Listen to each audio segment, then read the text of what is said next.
name of our company is ICGCI, Immigration Consultants Group, Canada, Inc. And my name is Hussein Amir Ahmadi. I'm an immigration consultant, regulated immigration consultant. I don't know how much you guys know about the immigration consultants here in Canada. It's a regulated job. So there is a body governing the all immigration consultants. Anyone that gives themselves a title of immigration consultant, and if they are not registered or they are not member of ICCRC, they can have consequences. Anyways, ICGC, yes?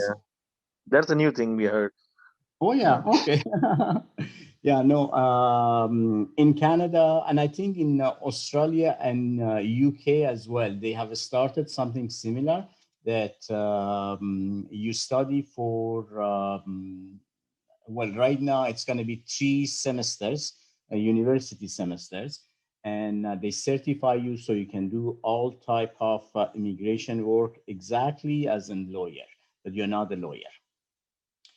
So, yeah, ICGC, it's been in business since 2009, and we have taken care of so many different type of cases, PNP programs, the provincial nominee programs, startup programs, investor programs,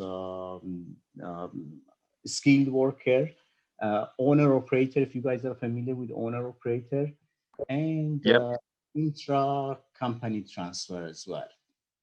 So there are different type of cases that we do. People who are already here, sometimes they need to sponsor their either parents or a spouse. We have done those cases as well. Now I've got a PowerPoint presentation for you guys. And after that, if you guys have any question, we can go through the question as well. So, startup visa. There were 2 programs, the investor program and the federal entrepreneur program that were closed. This was back in 2011, 2012. And after that, they came up with this program, the startup visa, something to attract entrepreneurs here. It's good for people who don't have much English. If your IELTS score is low, this is something that could be a good option for you. Plus that if you don't have enough scores for express entry because of your age, again, this one doesn't need anything about your age. And you also don't need any education. When they start this program, you have to have MBA, and you should have at least IELTS 6, but nowadays it's all gone. It's completely different program.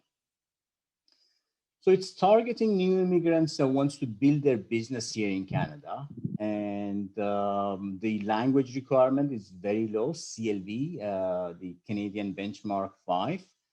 And education required, anyone more than high school diploma, they can apply. And you get PR. This is one of the programs that gives you PR directly if you want, and it's the shortest way to get PR, between 14 to 16 months. So we're gonna discuss everything that you need to know about how to get letter of support and what the steps you have to take. And later on, if you guys have any question, we'll go through your questions as well. So this program offers PR to the qualified entrepreneurs and investor who wants to invest in Canada. There are designated private sectors like incubators, angel investors, and venture capitals. These 3 groups are the groups that they can assist you. They give you the support letter. As if you guys mute yourself,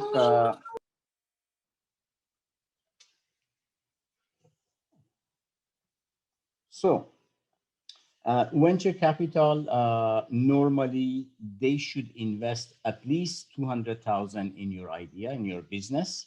And angel investors, at least 75,000 in your business. But incubators, they assist you, they charge you, and they assist you to raise funds, to start your process, to accelerate your business and get it started. So normally these three groups, and there is a link for the migration website where you can find all these incubators, all the designated organization as well. So qualifying business, what type of businesses are really qualified? I mean, if you say that I'm going to come there and start a restaurant, no, not really.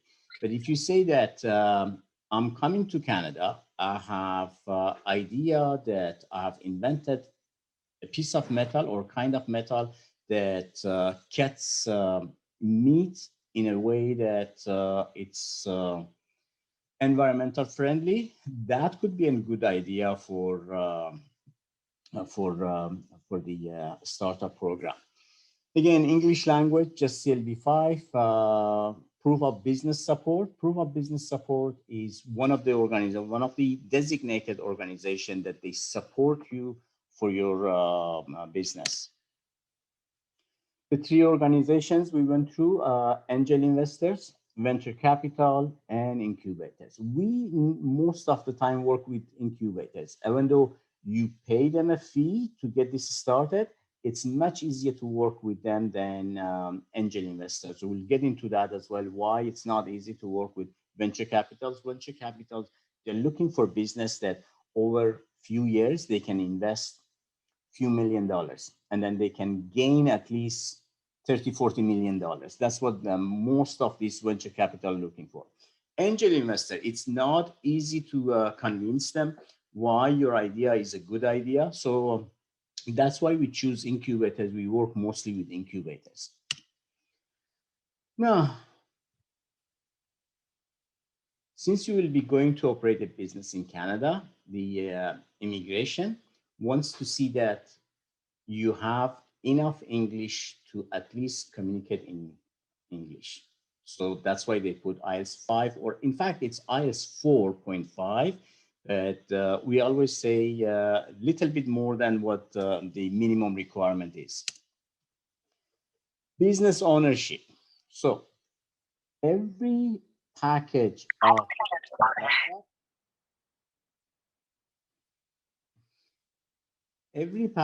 a startup could be of maximum 5 partners, and each of them at least 10% voting rights, so at least 10% shares that they can have a voting. But then incubators, they want a share of your company as well. So in total, minimum, you guys need 50% shares, and the rest, if it's an incubator and they want, and most of the time, incubators, they ask for at least 30% of your business. Settlement fund. You also need to have some kind of a support just to settle down in Canada for the first few months. And what they're asking for, if a family of 3, husband and wife and with a kid, somewhere close to 19,800, and then slowly it goes up. So one thing to mention about the Canadian government when it comes to a startup, they're not going to finance you at all. So I should have changed the setting so whoever enters, they enter with a mute microphone.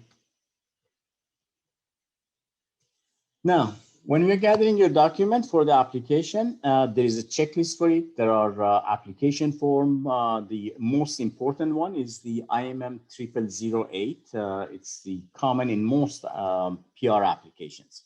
Copy of your passport, birth and marriage certificate, language test report, letter of support, which is very important, and other supporting documents. Could be employment letter, or business registry that you have from before from other businesses. Processing fee. You may want to know the processing fee. It's the main applicant, $2,075, spouse, $1,325, children each $225. And this is, when you send in the package, you need to print out the receipt and send it in. This is the paper-based application. So these days, all immigration applications are online, but this one is still paper-based. Most common reasons for refusal: medical is on top. Language score, people that they don't know enough English, they score maybe IELTS 4 or sometimes even less. They have problem. One of the problems with forming a team, it's very important that everyone that's in that group is essential to this project.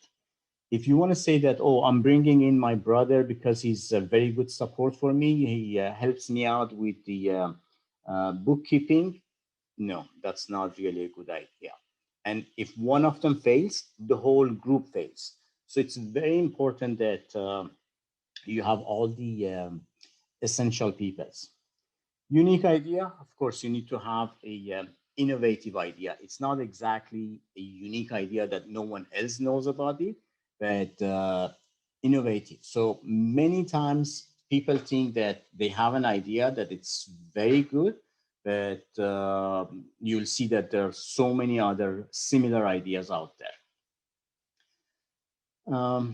Financial requirements, the settlement fund. People think that they need to just deposit the money in the account, get the receipt that they have, or they get the statement that they have the money in the account, and that's good enough. No, you have to go back for at least 6 months and print out the statement for the past 6 months. Otherwise, they may refuse you just because of the settlement fund. So that was the PowerPoint presentation. Now, where do we come into the picture?